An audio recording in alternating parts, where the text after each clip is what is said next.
Tensions are rising between the United States and Europe once again, as European allies join together to blast President Trump for his push to take over Greenland.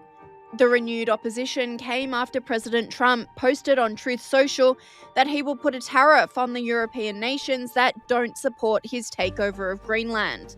President Trump said, starting on February 1st, 2026, all of the above-mentioned countries, Denmark, Norway, Sweden, France, Germany, the United Kingdom, the Netherlands and Finland, will be charged a 10% tariff on any and all goods sent to the United States of America. On June 1st, 2026, the tariff will be increased to 25%.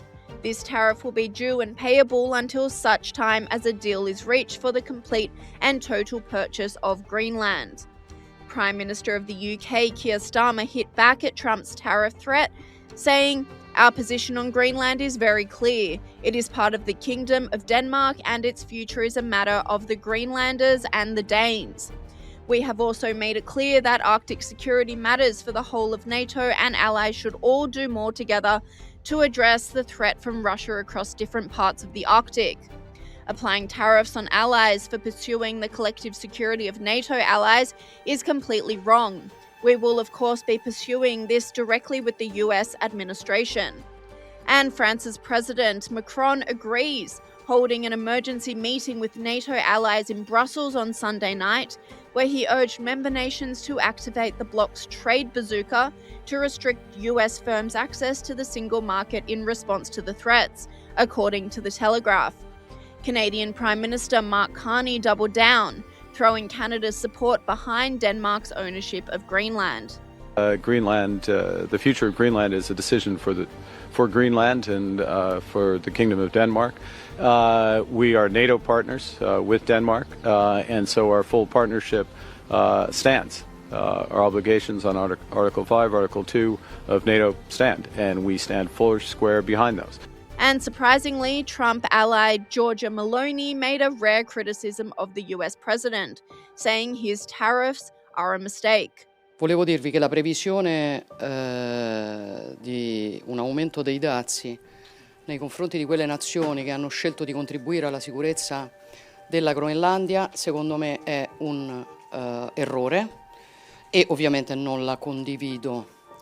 Condivido l'attenzione che la presidenza americana attribuisce, come vi ho detto molte volte, alla Groenlandia e in generale all'Artico, che è una zona strategica nella quale chiaramente va evitata una eccessiva ingerenza di attori che possono essere ostili, ma credo che in questo senso andasse letta la volontà di alcuni paesi europei di inviare le truppe, di partecipare a una maggiore sicurezza, non nel senso diciamo di un'iniziativa fatta nei confronti degli Stati Uniti, ma semmai nei confronti di altri attori.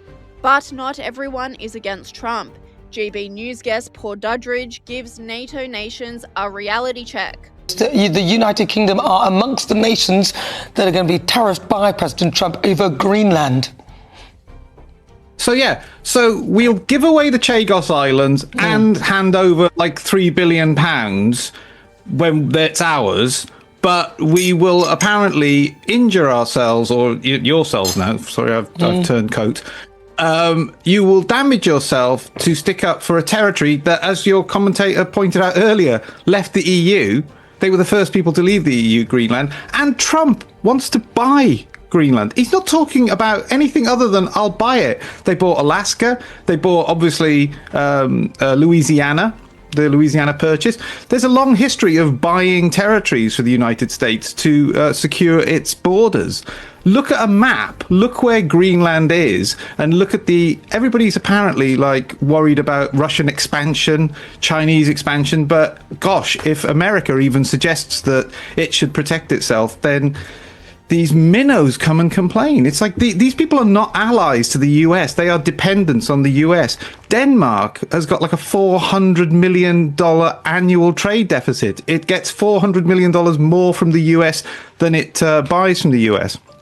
It's quite an extraordinary thing. But yeah, they should all just realize their actual position. If America is displeased, there is no NATO. Hillary Fordwich agrees. Just take a step back for a second. Could you imagine saying to a British taxpayer, a Dutch taxpayer, German taxpayer, Swedish taxpayer, Norwegian taxpayer, by the way, we want you to give 5% of your GDP to defend the US southern border. They'd all be like, well, this is absolutely ridiculous. Why should we defend the US southern border? Whereas American taxpayers have been paying for NATO for all these years. And to that extent, President Trump is completely correct. NATO would be nothing without all that the US has done for so many years.